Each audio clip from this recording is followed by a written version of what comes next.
नमस्कार दोस्तों, कैसे हैं आप लोग। आज फिर एक नई क्लास में हम लोग मिल रहे हैं आपसे। ठीक है। और हम एप्टेक पैटर्न के जो प्रश्नों की सीरीज हमने जो शुरू करी है इसको हम कंटिन्यू करते हैं। ठीक है। चलो, हम सारी लगभग एग्जाम्स के पीवाई क्यूज को हम देख रहे हैं, है ना। और ये सारी क्लासेस के टाइम टेबल हैं। आप व्यापम के किसी भी एग्जाम्स की तैयारी कर रहे हैं उसका कंप्लीट बैच आप ज्वाइन कर सकते हैं परफेक्शन एकेडमी के एप्लीकेशन से। वहां से आप कंप्लीट तैयारी कर सकते हो किसी भी परीक्षा की। ठीक है। शुरू करते हैं हमारी आज की क्लास। पहला सवाल आपके सामने ये रहा, सॉल्व कीजिए इसको। दो समान त्रिभुजों में उनकी भुजाओं का अनुपात है। देखो, समान त्रिभुज का मतलब होता है समरूप। समरूप, समरूप, सिमिलर। यानी कि दो ट्राइंगल ऐसे हैं जो सिमिलर हैं। अगर दो त्रिभुज समरूप हुए और उनकी भुजाओं का रेशो दे रखा है, तो अगर उनकी भुजाओं का रेशो दे रखा है 2:3 में, तो अगर दो समरूप त्रिभुज की भुजाओं का अनुपात यह है तो उनके क्षेत्रफलों का अनुपात कितना आएगा। क्षेत्रफलों का अनुपात आएगा वर्ग। 2 का वर्ग करने पे 4 आएगा, 3 का वर्ग करने पे 9 आएगा। तो 4:2 में इनका एरिया आ जाएगा। डी ऑप्शन हमारा करेक्ट आंसर आ जाएगा। ठीक है। एक वृत्ताकार क्षेत्र में एक छात्र एक जीवा खींचता है जो केंद्र पे 90 डिग्री का कोण बनाती है। ठीक है। ये एक सर्कल है, इसमें एक स्टूडेंट ने एक जीवा खींच दी। सपोज करो ये वो जीवा है जो इसने खींची है। ठीक है ना। ये उसने जीवा खींच दी, ये उसने जीवा खींच दी है ना। जो केंद्र पे 90 डिग्री का कोण बनाती है। ठीक है। ये केंद्र आ गया। अगर केंद्र पे ये 90 डिग्री का कोण बनाती है, ठीक है, तो वृत्त की सीमा पर कौन सा कोण बनेगा भाई। बड़ा आसान है। यही जीवा परिधि पे कितने डिग्री का कोण बनाएगी भाई। परिधि पे बनाएगी 90 का आधा, यानी कि 45 डिग्री का। क्योंकि आप प्रॉपर्टी पढ़ते ही हो, अगर एक सर्कल में एक जीवा जो परिधि पे कोण बनाती है थीटा, उसका हमेशा डबल बनाती है केंद्र पे। तो यहाँ पे 2 थीटा बनाती है। तो अगर वहां थीटा बनेगा तो यहाँ 2 थीटा बनेगा, बात ही खत्म हो गई, है ना। तो ये जनरल प्रॉपर्टी है ना। परिधि पे 45 डिग्री का कोण बनाएगी। 5 त्रिज्या वाले एक वृत्त का एरिया बताओ भाई। वृत्त का क्षेत्रफल होता है πr²। पाई का मान उसने देखो यूज करने को बोला है 3.14। और आर का वर्ग करना है। 5 त्रिज्या है तो 5 का वर्ग 25। बस केवल मल्टीप्लाई करना है। तो देखो 25 में 3 का भी गुणा करूंगा तो 75 से बड़ा आंसर आएगा। ये भी नहीं है, ये भी नहीं है, ये भी नहीं है, ये है। तो डी ऑप्शन आंसर आ जाएगा 78.5। ठीक है। 32/4 है, बात समझना। 32/4 है। 32 में 4 का भाग देना। थोड़ी सी आवाज मुझे लगता है बहुत ज्यादा हो रही है, थोड़ा सा 1 सेकेंड देना।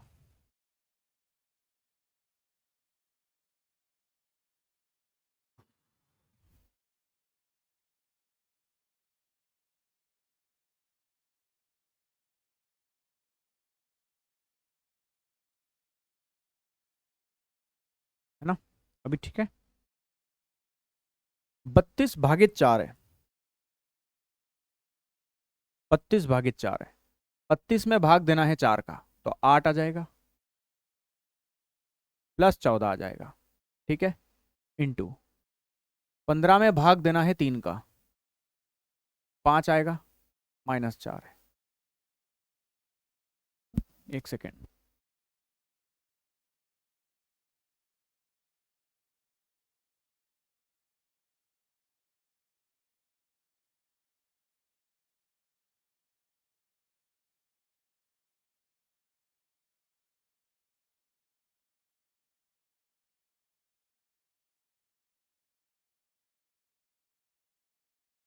ठीक है भाई।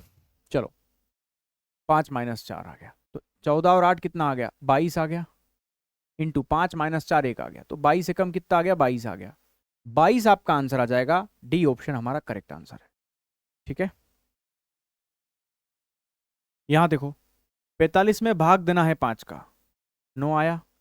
9 में 12 जोड़ दो, माइनस कर दो 8, तो 12 और 9 21, -8 आ गया। 11 - 8 यानी कि 3। 2 माइनस 1 यानी कि 1। 13 आंसर आ जाएगा, सी ऑप्शन हमारा करेक्ट आंसर है। ठीक है, चलो। हस्तलिखित इकाई की 5 दिनों की दैनिक उत्पादन दे रखी है, ये सब हमें मानक विचलन बताना है, वही जो कल मैंने एक क्वेश्चन कराया था इसका। 12 13 14 15 16, देखो 12 13 14 15 16, 12 13 14 15 16। इनका सबसे पहले अगर हमें, देखो सबसे पहले प्रसरण निकलेगा, इनका वेरियांस निकलेगा, और उसके भी पहले इनका समांतर माध्य एवरेज निकालना पड़ता है। एवरेज होता है समांतर माध्य, ये कहलाता है समांतर माध्य। औसत, औसत क्या होगा, औसत हमेशा बीच की संख्या हो जाएगी, तो 14 इनका एवरेज हो जाएगा, है ना, क्योंकि सब में अंतर समान है इसलिए। अब एवरेज से ये 2 कम है, एवरेज से ये 1 कम है, ये एवरेज के बराबर है तो 0 का अंतर आएगा, ये एवरेज से 1 ज़्यादा है, ये एवरेज से 2 ज़्यादा है। हमें स्टैंडर्ड डेविएशन निकालना है, मानक विचलन। उसके पहले हम प्रसरण निकालेंगे, वेरियांस। तो प्रसरण क्या होता है, प्रसरण होता है विचलनों के वर्गों का योग। -2 का वर्ग होगा 4, -1 का स्क्वायर होगा 1, 0 का स्क्वायर होगा 0, 1 का स्क्वायर होगा 1 और 2 का स्क्वायर होगा 4। ये विचलनों के वर्गों का योग है, और बटे में टोटल संख्या कितनी है, 5 है। तो 4 4 8 और ये 2 10, 10 बटे 5 यानी कि 2 आ जाएगा। तो इसका प्रसरण कितना हो गया, 2 हो गया, प्रसरण 2 हो जाएगा। हमें निकालना है मानक विचलन, मानक विचलन जिसे हम कहते हैं स्टैंडर्ड डेविएशन, जो कि होता है अंडर रूट में प्रसरण, अंडर रूट में प्रसरण। तो अंडर रूट में प्रसरण, प्रसरण हमारा 2 हो गया यहाँ पे, तो अंडर रूट में 2 हमें निकालना है यहाँ पे, अंडर रूट में 2 निकालना है। देखो 1 का स्क्वायर 1 होता है, पर 2 का स्क्वायर 4 हो जाएगा, तो 2 तो आंसर नहीं होगा, 1 भी आंसर नहीं होगा। ये 1 और 2 के बीच में होगा, जो कि 1.5 का ही स्क्वायर हो सकता है, तो 1.5, क्योंकि अगर मैं 2 का वर्ग करता तो 4 आता, 1 का वर्ग करने पे 1 ही आता, तो 2 और 1 के बीच में आएगा 1.5 ही है। इनका भी मानक विचलन निकालना है, तो वही तरीका जो अभी यहाँ किया हमने। सबसे पहले डेटा को समान मतलब इनका एवरेज निकालना, फिर एवरेज से संख्याएं कितनी कम ज़्यादा है वो लिख लेना, फिर उनका विचलनों के वर्गों का योग करना है। तो -2 का वर्ग +4, -1 का वर्ग +1, 0 का वर्ग 0, 1 का वर्ग 1, 2 का वर्ग 4, और जितनी संख्या उससे डिवाइड कर दोगे तो प्रसरण निकल आएगा। जो आया है उसका रूट निकाल लोगे तो स्टैंडर्ड डेविएशन आ जाएगा। बड़ा आसान क्वेश्चन है, ठीक है। तो ये सवाल मैं नहीं करवा रहा हूं, आप, मैं चाहूंगा कि आप इसका आंसर कमेंट करें, तो कमेंट बॉक्स में इसका आंसर जरूर करें, ठीक है। बेलन की ऊंचाई और त्रिज्या दे रखी है, तो देखो हाइट और रेडियस का रेशियो गिवन है हमें, कि बेलन की हाइट और रेडियस, तो ये 2:1 में आ गई, हाइट और रेडियस 2:1 में आ गई। हाइट हमारी 2x आ गई, रेडियस हमारी 1x आ गई। बेलन का आयतन होता है 616, तो देखो बेलन का आयतन होता है πr²h, πr²h किसी भी बेलन का आयतन होता है, जो कि हमें 616 गिवन है, ठीक है। पाई का मान कितना होता है, 22/7। यहाँ पे r का वर्ग करना है, r हमारा कितना है, 1x है, तो 1x का वर्ग हो जाएगा x का वर्ग, 1 का वर्ग 1, x का वर्ग x², इंटू हाइट करना है, हाइट हमारी 2x है, ये बराबर 616 गिवन है। तो इसको हमें सॉल्व करना है ना। देखो 11 से काट दें, 11 दूना 22, 11 पजे 55, 55 और 6 बचा, 11 छके 66, है ना। अब देखो यहाँ 2 दूना 4 है, 4 से कट जाएगा ये 14 बार, तो 14 सत्ते 98 आ जाएगा। तो यहाँ x की घात 3 बराबर कितना आ गया, 98 आ गया, 98 आ गया, है ना। हमें क्या चाहिए, उसकी त्रिज्या, त्रिज्या मतलब 1x, x का मान चाहिए। तो अगर मुझे x का मान चाहिए यहाँ पे, तो ये आएगा क्यूब रूट में 98, क्यूब रूट में कितना आ गया, 98। अब 98 किसका क्यूब होता है भाई, आप खुद सोचो। 5 का क्यूब 125, 4 का क्यूब 64, तो 4 के क्यूब और 5 के क्यूब के बीच में आएगा ये, गड़बड़ नहीं है यार कहीं पे भी। बेलन का आयतन होता है πr² इंटू h, पाई आ गया, r का स्क्वायर करना है मतलब 1x का स्क्वायर x² आ गया, इंटू h करना है 2x, बराबर 616 इसका वॉल्यूम है। हाइट एंड रेडियस 2:1, ठीक है। इसका स्क्वायर होगा, इधर 2x का स्क्वायर होगा, अच्छा यहाँ स्क्वायर होगा यार, अरे यार गड़बड़ कर दिया मैंने, अभी तो बोलूँ कहाँ गड़बड़ है, यहाँ स्क्वायर होगा ना भाई। देखो यहाँ 1 r का स्क्वायर हो गया इंटू h, अच्छा h ही लिखना है यहाँ पे, 2x सही तो है, फिर मैंने सही किया पूरा, है ना। तो x बराबर कितना आ जाएगा, क्यूब रूट में 98, और हम जानते हैं 4 का क्यूब 64 और 5 का क्यूब 125। तो जो 98 आएगा हमारा 98, वो लगभग 4 और 5 के बीचों बीच पड़ रहा है। तो अप्रोक्सीमेट ये 4.5 की वैल्यू होगी यहाँ पे, 4.5 का ही क्यूब हो सकता है लगभग, और 4.5 ऑप्शन में ही नहीं है, तो आपके ये ऑप्शन सारे रॉन्ग हो जाएंगे। आप x की वैल्यू कर दोगे 4.5, या 4.6 होगा या 4.4 होगा, 4.5 या 5 के करीब आएगा आंसर लगभग। एक कंपनी 504 पेन, 756 पेंसिल, 1134 रबर बनाती है। प्रबंधक इन्हें ऐसे डिब्बों में पैक करना चाहता है कि प्रत्येक डिब्बे में समान संख्या में वस्तुएं हो और प्रत्येक डिब्बे में केवल एक ही प्रकार की वस्तुएं हो। प्रत्येक डिब्बे में वस्तुओं की अधिकतम संख्या ज्ञात करो। कितने डिब्बे में अधिकतम वस्तुएं आ सकती है? प्रत्येक डिब्बे में वस्तुओं की अधिकतम संख्या क्या है कि, है ना, अधिकतम कितनी वस्तुएं मैं रख सकता हूँ एक डिब्बे के अंदर। यहाँ टोटल कितने डिब्बे बनेंगे, ये डिब्बे नहीं पूछे हैं, ये बोल रहा है वस्तुएं कितनी आ सकती है अधिकतम उसमें, मतलब इनका HCF पूछा है। तो HCF निकालना है मुझे किस किस का, 504 का, 756 का। 756 4 से भी कटता है, 8 से भी कटता है, 7 से भी कटता है, 1134। और अगर मैं 4 और 8 देखूँ तो ये 4 से नहीं कट रहा, ये तो कट रहा है। तो 4 के मल्टीपल तीनों तो नहीं है। 7 के हो सकते हैं क्या, 7 7 49, 7 दूनी 14, 7 एकम 7, हाँ ये हो सकता है। देखो 7 से चेक करता हूँ, 7 गुना 7 7 49, 7 दूनी 14 आ गया। फिर इसको मैं लिख सकता हूँ 7 गुना 7 एकम 7, 7 8 56, 1134 कितना आएगा, 7 का कितने गुना आएगा, 7 एकम 7, 4 बचा, 7 छंग 42, 7 दूनी 14।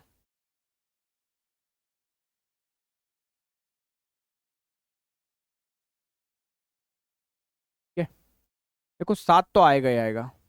अब आप अगर गौर से देखो तो 72, 108 और 162, ये तीनों 18 से कट रहे हैं। तो मैं इसको लिख सकता हूँ 7 गुना, इसको लिख दूंगा 18 चौके 72, इसको लिख दूंगा 7 गुना 18 छंग 108, है ना, और इसको लिख दूंगा 7 गुना 18 9 162, 18 इंटू 9। तो आप एक चीज देखो जरा सब में कि 18 सत्ते 126, 126, 126 कॉमन है, बाकी 4 6 9 में कुछ भी कॉमन नहीं है। तो 126 LCM, ये HCF आ जाएगा मेरा 126। यही हमारा क्या बन जाएगा, HCF, जो सबसे बड़ा कॉमन नंबर हो तीनों में, 126। सी ऑप्शन आंसर आ गया आपका। ठीक है, ये बताओ बेलन के आधार का व्यास दे रखा है, अगर व्यास दे रखा है तो त्रिज्या कितनी होगी, आधी, तो व्यास की आधी त्रिज्या हो गई। हाइट हमें 8 गिवन है, तो हमें क्या पूछा है, बेलन का टोटल सरफेस एरिया। भाई किसी भी बेलन का टोटल सरफेस एरिया क्या होता है, 2πr r प्लस h, यही होता है। तो 2 इंटू पाई, पाई का मान आ गया 22/7, r कितना आ गया 6, और r प्लस h कितना आ गया 8 और 6 14 आ गया, 7 2 जा 14 आ गया, 22 दूना 44 आ गया, इंटू 6 दूना 12 आ गया। तो 12 चौके 48 की 8, 4 बचा, 12 चौके 48 और 4 52 आ जाएगा, 528। तो 528 मेरा आंसर आ जाएगा, बी ऑप्शन करेक्ट आंसर आपका। ठीक है, ए एंगल एंगल एंगल नियम का उपयोग किसे सिद्ध करने के लिए किया जाता है, angle angle angle angle angle angle क्या होता है, समरूपता, है ना। अगर किसी भी दो ट्राइंगल के एंगल तीनों समान आ गए, है ना, तीनों एंगल समान आ गए, ये वाला एंगल इस वाले एंगल के समान आ गया, है ना, ये वाला एंगल इस वाले एंगल के समान आ गया, और आप बोलोगे ये वाला एंगल इस वाले एंगल के समान आ गया, तो मैं कह सकता हूं दोनों ट्राइंगल सिमिलर हो जाएंगे, समरूप हो जाएंगे। ये समरूपता की प्रॉपर्टी है, सिमिलैरिटी है ना, ये समरूप हो जाएंगे। अच्छा, सर्वांग समता की क्या प्रॉपर्टी हुई फिर, तो ध्यान रखना, आप याद रख सकते हो, ASA आशा, ये आशा है, आशा, आशा की सास को, आशा की सासू माँ सास, आशा की सास को ये आस थी कि आशा उसके राइट हैंड साइड से जो उसका left hand side right hand side लोग होते हैं, उससे सुबह सुबह शादी कर लेगी। ये सारी प्रॉपर्टीज जो है ना, ये सर्वांग समता की, याद रखना। आप याद कर सकते हो, ऐसे तो भूल जाओगे आप, तो ये मैंने एक जादू टोना बना रखा है, आप याद कर सकते हो इससे, है ना। ये सर्वांग समता की यानी कि कॉन्ग्रुएंसी की प्रॉपर्टी है, सर्वांग समता की। राइट हैंड साइड, है ना, देखो, angle side angle, side angle side, angle angle side, right angle, hypotenuse और एक साइड, साइड साइड साइड। अगर ये तीनों भुजाएं कहीं पर भी ऐसी मिल रही है तो सर्वांग समता की प्रॉपर्टी। लेकिन अगर तीनों ही एंगल बराबर आ गए तो समरूपता हो गए। तो समरूपता की प्रॉपर्टी होती है ट्रिपल एंगल, तीनों एंगल बराबर हो जाएं। एंगल बराबर होने का मतलब ये नहीं होता कि सब कुछ बराबर हो जाएगा उनका, नहीं। साइज छोटी बड़ी हो सकती है, जैसे ये त्रिभुज छोटा हो सकता है, ये बहुत बड़ा हो सकता है, पर उनमें एंगल समान हो सकता है कि उसमें ये वाला एंगल, जैसे एक छोटा ट्रायंगल बन रहा है और एक बड़ा ट्रायंगल बन रहा है, तो अगर ये वाला 30 है तो यहाँ पे भी 30 बन सकता है, यहाँ 60 है तो यहाँ भी 60 बन सकता है, और यहाँ 90 है मान लो तो यहाँ भी 90 बन सकता है। तो साइज छोटी बड़ी हो सकती है पर तीनों एंगल भी समान होते हैं, हो सकते हैं समरूपता में। लेकिन अगर ये तीनों में से कोई प्रॉपर्टी आ जाए तो वो सर्वांग समता की होती है। कल से ए की जगह सास लिख दे, आशा लिख दे, आस लिख दे, एस ट्रिपल एस लिख दे, तो किसकी प्रॉपर्टी होगी वो? तो वो फिर सर्वांग समता की हो जाएगी, है ना। लेकिन फिलहाल समरूपता की प्रॉपर्टी है ये। तीन संख्याएं हैं ए बी सी, इनका एवरेज दे रखा है। तो देखो तीन संख्याएं ए बी सी है, अगर इनका एवरेज दे रखा है तो एवरेज क्या होता है भाई? तीन संख्याओं का औसत ये है और तीन संख्याएं हैं तो गुणा करो, 48 से 144, ये तीन संख्याओं का योगफल आ जाएगा। फिर ए और बी का एवरेज दे रखा है, तो ए और बी का एवरेज कितना आ गया? 45। अगर एवरेज दो संख्याओं का 45 है तो योग कितना आएगा? 90। फिर बी और सी का एवरेज 49 है, तो दो संख्याएं हैं तो 49 का डबल 98 हो गया। ये इन दो संख्याओं का योग है, ये इन दो संख्याओं का योग है, तीनों का योग है। अगर ए बी सी तीनों के योग में से ए और बी घटाया तो सी का मान आ जाएगा कितना? तो इसमें से ये घटा दो, 54 आ गया, 54। ए बी सी में से बी सी घटा दो तो ए आ जाएगा, कितना हो गया? दो इधर, 44, वो 46। तो अगर ए पता है, सी पता है, तो क्या आप बी नहीं निकाल सकते हैं यहां से? बिल्कुल निकाल सकते हो, क्योंकि बी और सी का योग 98 है। तो 98 में से 54 सी घटा दो तो 8 माइनस 4, 4 बचेगा, 9 माइनस 5, 4 बचेगा, यानी कि बी की वैल्यू 44 आ जाएगी। तो बी का मान पूछा है, 44 आंसर आ जाएगा। ठीक है। एक त्रिकोणीय खेत में एक बाहर का कोण दे रखा है 130। भाई त्रिकोणीय खेत है, ये तीन कोने वाला खेत है ना, ऐसा खेत है आपके पास। इसका बाह्य कोण दे रखा है मैं, बाहर वाला कोण। तो इसके बाहर कोई कोण बना लेते हैं, मान लो ये वाला, ये इसका बाहरी कोण हो गया, है ना। ये कितने डिग्री का है? 130 डिग्री, 130 डिग्री का कोण बन गया बाहर। और ये बोल रहा है उसके विपरीत एक आंतरिक कोण 60 डिग्री है, तो उसी के ऑपोजिट एक अंदर वाला कोण है 60 डिग्री। तो मान लो ये वाला एक इसके ऑपोजिट एंगल है, इसका जस्ट पड़ोसी नहीं बोला उसने।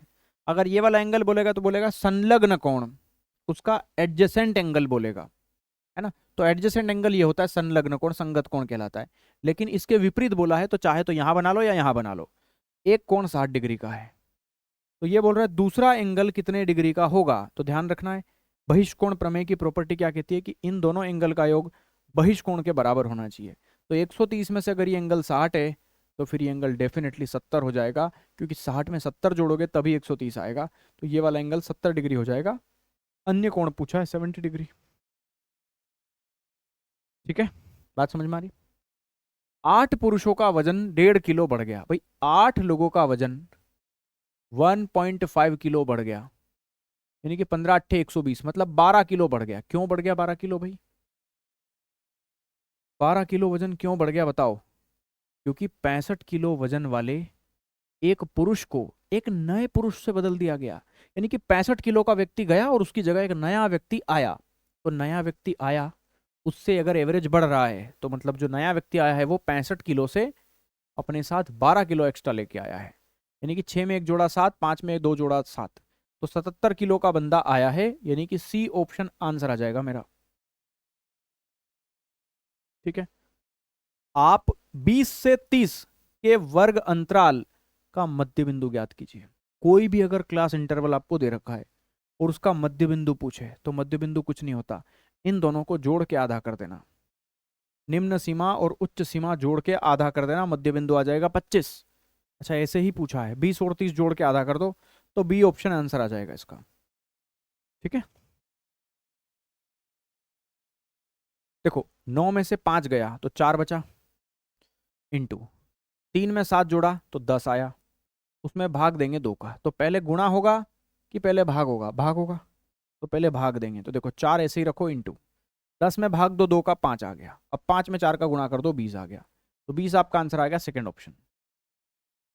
देखो x माइनस वाई 10 दे रखा है और एक्स वाई दे रखा है, तो हमें X square minus Y square पूछा है। ठीक है,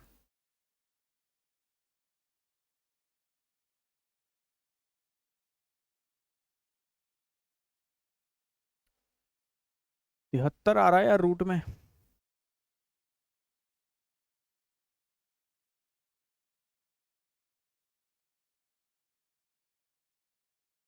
अच्छा चलो कोई बात नहीं।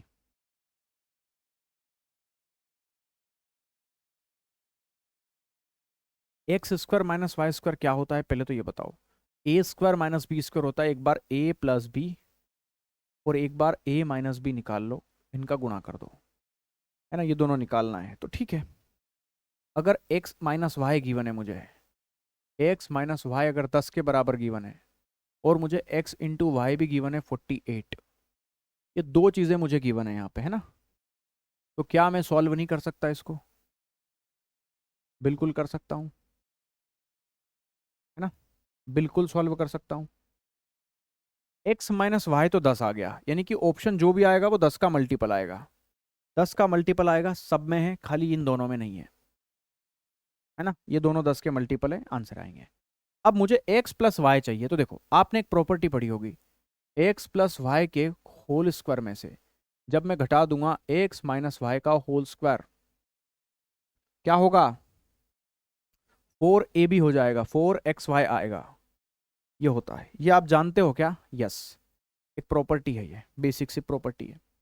तो x प्लस वाई का होल स्क्वायर हमें निकालना है, x प्लस वाई का होल स्क्वायर निकालना है और माइनस एक्स माइनस वाई का वर्ग करना है। x माइनस वाई कितना होता है 10, 10 का वर्ग हो जाएगा 100, तो माइनस 10 का वर्ग 100 हो जाएगा, 100 को उठा के उधर फेंक दूंगा तो 4 गुना एक्स वाई आएगा, एक्स वाई की जगह 48 लिख दूंगा मैं। तो देखो यहाँ एक्स प्लस वाई का होल स्क्वायर है ना, बराबर 4 अठे 32 की 2, 4 अठे 32 की 2, 3 बचा, 4 चौके 16 3 19, 192 प्लस 100 यानी कि 292 आ गया, कितना आ गया 292। तो एक्स प्लस वाई अगर मुझे यहाँ से निकालना है तो वो आएगा अंडर रूट में 292 आ जाएगा। ठीक है, चलो अब मैं इसको ऐसे लिख सकता हूँ कि अंदर ये 92 4 से कटता है, तो मैं इसको ऐसे लिख सकता हूँ 4 गुना 4 सत्ते 28, 4 तिया 12, 4 का 2 बाहर आ जाएगा, तो 2 बाहर आते ही अंडर अंडर रूट में 73 बचेगा। तो x प्लस वाई की वैल्यू आ गई 2 अंडर रूट में 73, 2 अंडर रूट में 73, है ना, तो 10 दुना 20, 20 अंडर रूट 27 आ गया, 20 अंडर रूट 73 आ गया, 20 अंडर रूट 73 आ गया, जो कि बी ऑप्शन के अंदर आ रहा है मेरा, तो बी ऑप्शन हमारा करेक्ट आंसर आ जाएगा यहाँ पे। ठीक है, वृत्त के केंद्र से जीवा तक की दूरी को क्या कहते हैं? लंबवत दूरी। भाई आप कोई भी कह सकते हो, ये तो जैसे ये वृत्त है ना, एक जीवा बना देता हूं मैं यहां से,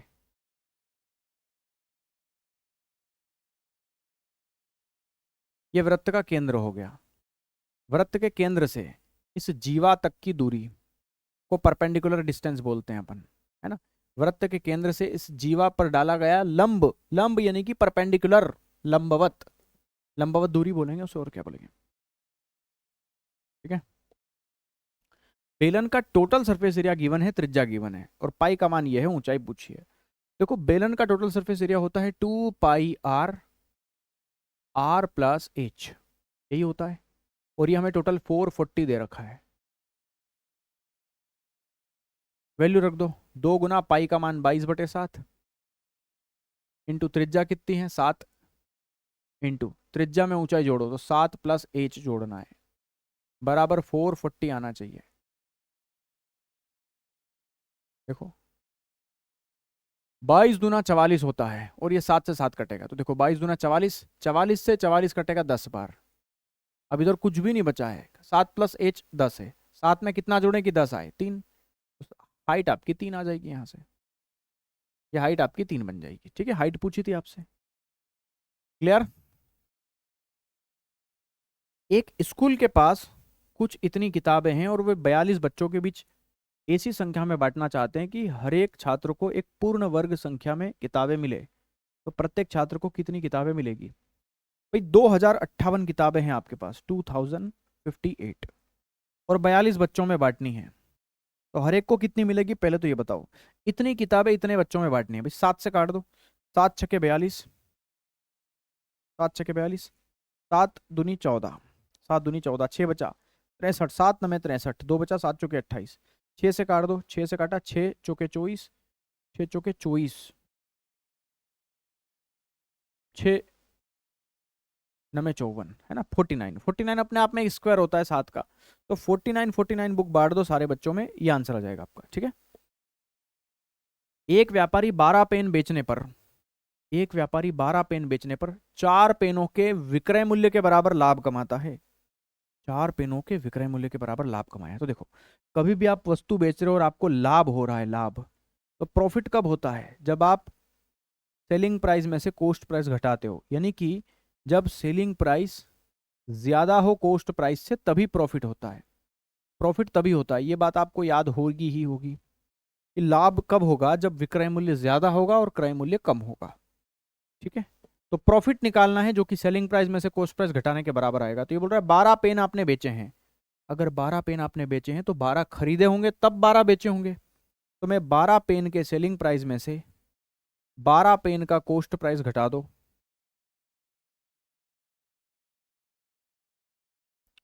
4 पेनों के सेलिंग प्राइस के बराबर प्रॉफिट होगा, प्रॉफिट होगा 4 पेनों के सेलिंग प्राइस के बराबर। ये 12 एसपी है, इसमें से 4 एसपी गया तो 8 एसपी आ जाएगा, ये माइनस का 12 सीपी इधर आएगा तो प्लस का 12 सीपी आ जाएगा।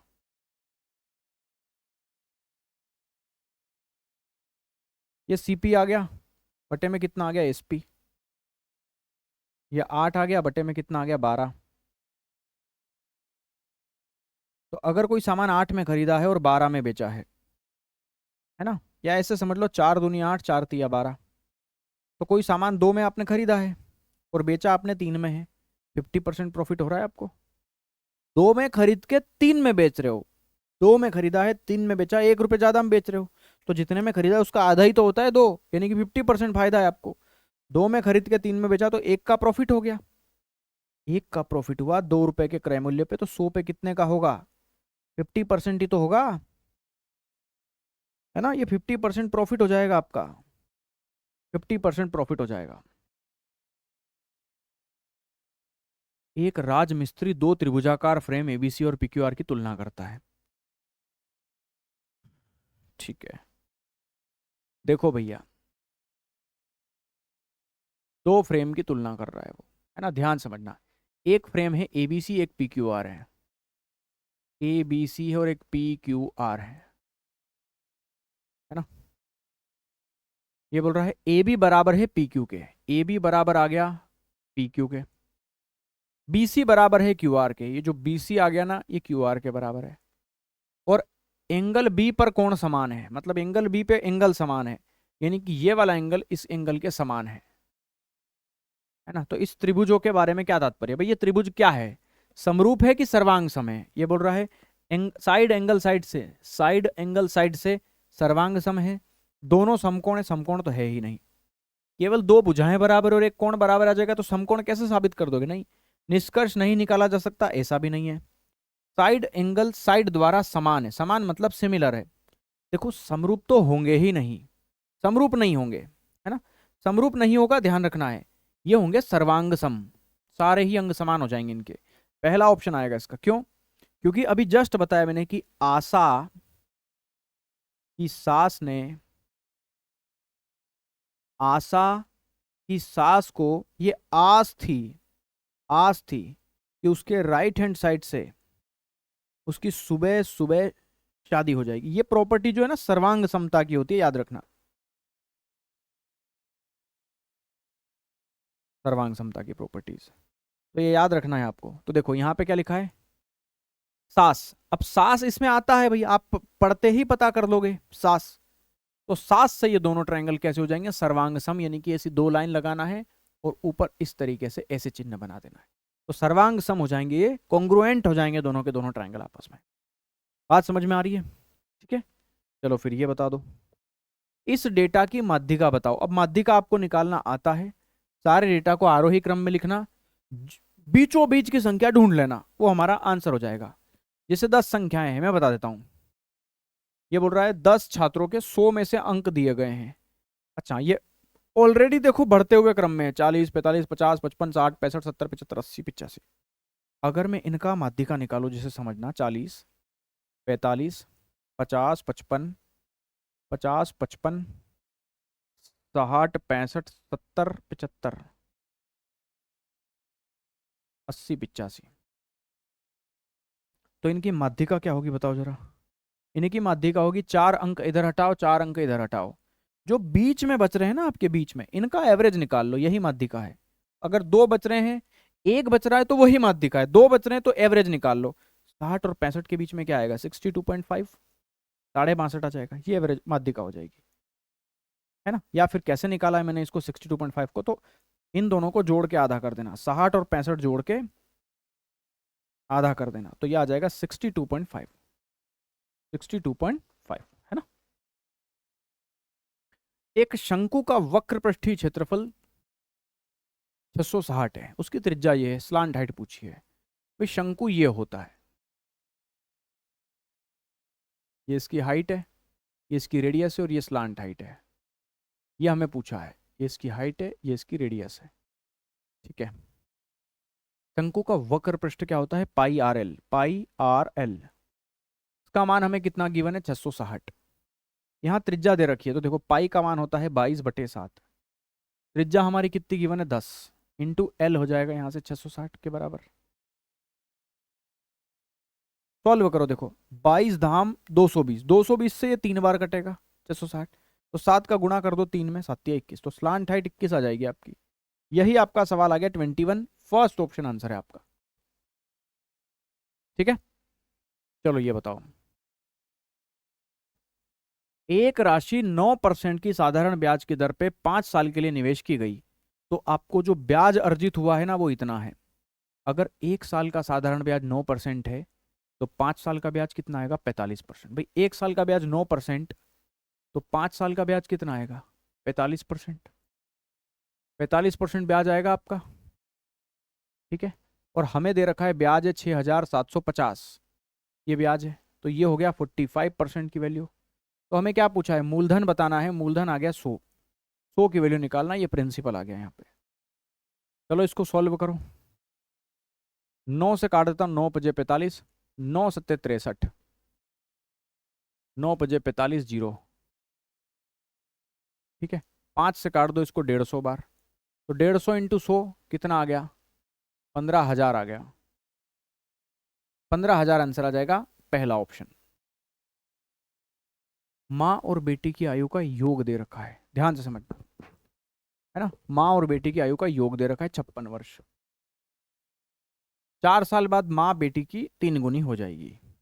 बेटी आज कितने की, ये पूछा है, तो मान लो आज बेटी इतने की है, तो 4 साल बाद क्या होगी बेटी, बेटी 4 साल बाद कितने की होगी, 20 की, है ना भाई। 4 जोड़ दो इसमें, तो 4 जोड़ने पे ये 20 की होगी, 4 जोड़ने पे ये 14 की होगी, 4 जोड़ने पे ये 18 की होगी, 4 जोड़ने पे ये 16 की होगी। ये जो बेटी होगी 4 साल के बाद, वो अपनी माँ की आयु जो होगी वो बेटी की 3 गुनी होगी, है ना, बेटी से 3 गुनी होगी। तो बेटी से 3 गुनी होगी, तो 20 का 3 गुना 60, 14 का 3 गुना 42, 18 का 3 गुना 54, और 16 का 3 गुना 48। ये बोल रहे हैं माँ और बेटी आज 56 साल के हैं।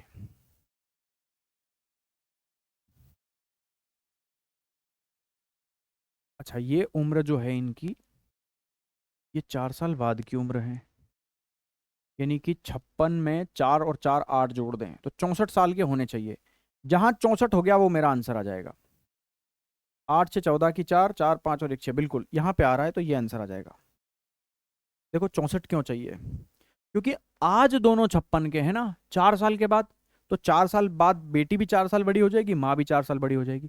तो 56 में 8 जोड़ दो। 56 में 8 जोड़ने पर कितना आएगा? अरे 56 में 8 जोड़ने पर कितना आएगा? कितना आएगा? 64 आएगा। तो 64 कहाँ हो रहा है? ये रही माँ, ये रही बेटी, ये रही माँ, इनको मिला के 64 हो रहा है क्या? यस। देखो ये 10 साल बाद की उम्र है दोनों की, 10 साल बाद दोनों 64 के होंगे ना, तो 64 यहीं पे हो रहा है, यहाँ नहीं हो रहा, यहाँ नहीं हो रहा, यहाँ नहीं हो रहा, तो यहाँ पे 64 आ रहा है दोनों की उम्र, इसलिए ये आंसर आ जाएगा। एक बस 6 घंटे में 240 किलोमीटर जाती है, तो देखो अगर कोई बस 240 किलोमीटर गई है 6 घंटे में, तो 6 के 24, 40 की स्पीड से जा रही है वो, तो उसकी स्पीड कितनी बनेगी? 40 किलोमीटर पर आवर। ये उनकी चाल हो जाएगी हमारी। ठीक है। अब ये बोल रहा है समान गति से 300 किलोमीटर जाना है, तो देखो अब 300 किलोमीटर जाना है आपको 40 की स्पीड से, तो कितना टाइम लगेगा बताओ? 0 से 0 कटेगा, 4 का भाग दो, 4 सत्ते 28, 2 बचा, 4 पंजे 20, 7.5 आवर्स लगेगा, 7.5 घंटे लग जाएंगे। डी ऑप्शन आंसर है आपका। ठीक है। दादा की आयु अपने पोते से 60 साल ज्यादा है, मतलब दादा और पोते की आयु में अंतर 60 का होना चाहिए। ये बोल रहा है 5 साल के बाद दादा की आयु पोते से 4 गुनी होगी। ये बोल रहा है दादा कितने का होगा, तो देखो ये दादे की उम्र दे रखी है अभी की, तो 5 साल बाद दादा कितने का होगा? 75 का। 5 साल बाद दादा 75 का होगा। 75 में 5 जोड़ेंगे तो ये 80 का होगा। 80 में 5 जोड़ेंगे तो ये 85 का होगा। अगर मैं इसमें 5 जोड़ूंगा तो ये 70 का होगा। तो 5 वर्ष के बाद दादाजी की उम्र ये होगी जो कि अपने पोते की 4 गुना होगी। तो ये किसका 4 गुना होता है बताओ? किसी का 4 गुना है क्या ये? अरे किसी का 4 गुना है क्या ये? 75 बताओ मेरे को। क्या ये 4 गुना है? हाँ 20 का। क्या ये किसी का 4 गुना है? क्या ये किसी का 4 गुना है? नहीं है। न ये किसी का 4 गुना है, न ये किसी का 4 गुना है, न ये किसी का 4 गुना है।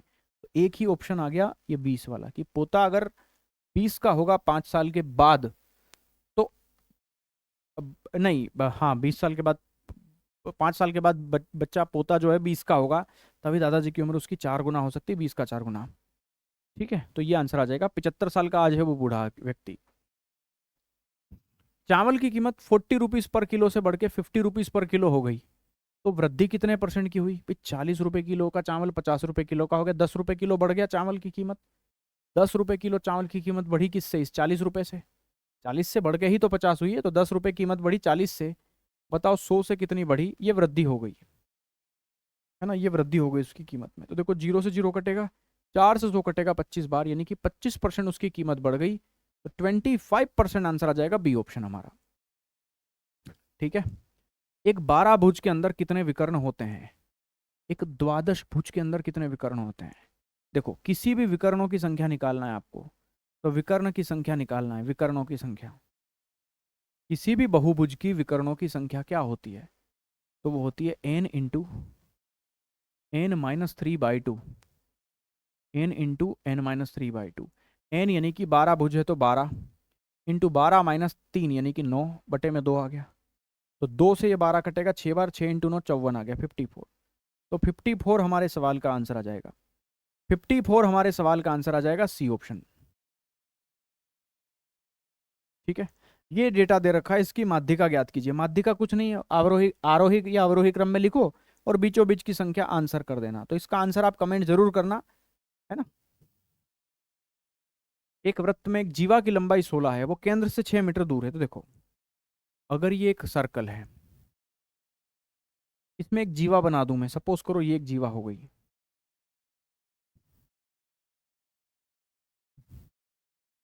जो कि केंद्र से कितनी दूर है? 6 मीटर दूर। तो मान लो इस वृत्त का केंद्र यहाँ है, इस केंद्र से ये 6 मीटर दूर है, और इस जीवा की लंबाई 16 है। अगर जीवा की लंबाई 16 है तो यहाँ से यहाँ तक ये कितना हो गया? 8 हो गया, ये 8 हो गया। ठीक है। तो ये कितना हो गया? ये 6 है, ये 8 है, 6 है 8 है, तो ये कितना हो जाएगा? 10 हो जाएगा। ठीक है, वृत्त की त्रिज्या 10 हो जाएगी, वृत्त की त्रिज्या 10 हो जाएगी। ये डी ऑप्शन हमारा आंसर हो जाएगा। ठीक है। समझ पा रहे हैं आप लोग? 50 किलो चावल है, ध्यान समझना। 50 किलो चावल 4 लोगों के परिवार के लिए 25 दिन चलते हैं। 5 लोगों के परिवार के लिए कितने दिन चलेंगे? अच्छा, चावल तो उतना ही है ना, तो अगर 4 आदमी 25 दिन तक खाते हैं तो 5 आदमी कितने दिन में वही चावल खाएंगे? भाई चावल की क्वांटिटी तो वही है।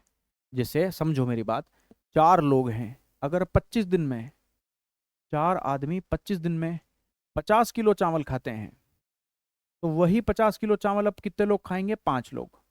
5 लोगों का परिवार, तो उन्हें कितने दिन चलेगा वो, बस यही पूछा है आपसे। तो 50 तो कट जाएगा, है ना, सेम सेम है।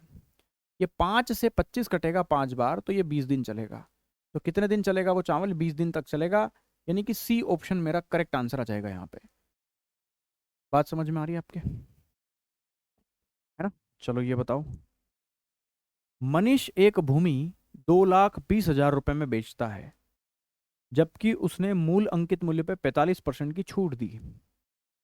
तो छूट से पहले भूमि का मूल्य कितना था? देखो, अंकित मूल्य था 100%, उससे 45% के डिस्काउंट के बाद बेची है, मतलब 45% की तो छूट ही मिल गई आपको।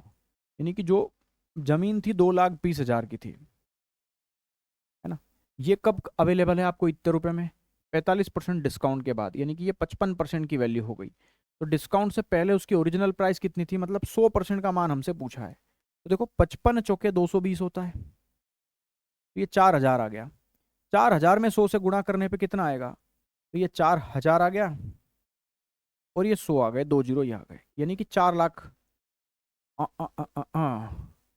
छूट से पहले भूमि का मूल्य क्या था? 4 लाख था भाई, है ना। ये परसेंटेज में क्या दे रखा है यहाँ पे? कुछ नहीं, है ना। मूल्य पूछा है ना, तो मूल्य तो रुपए में आएगा ना। परसेंटेज पूछता तो बात अलग होती, और ये मूल्य रुपए में आएगा। इसके ऑप्शंस गलत हैं। 180 किलोमीटर की दूरी 60 की गति से तय करता है और वापस 90 की गति से चलता है। पूरे सफर में एवरेज स्पीड क्या है? देखो, इस सवाल को दो प्रकार से किया जा सकता है, क्योंकि दूरी गिवन है। भाई आपसे पूछा क्या है? Average speed. तो एवरेज स्पीड होती क्या है? एवरेज स्पीड होती है total distance upon total time. Total time. भाई कुल दूरी कितना गए आप? देखो, 180 किलोमीटर गए और वापस आए 180 किलोमीटर, तो 180 गए और 180 आए, है ना। टोटल टाइम कितना लगा? तो देखो, पहले 180 किलोमीटर गए आप 60 की स्पीड से, तो 3 घंटे लगे।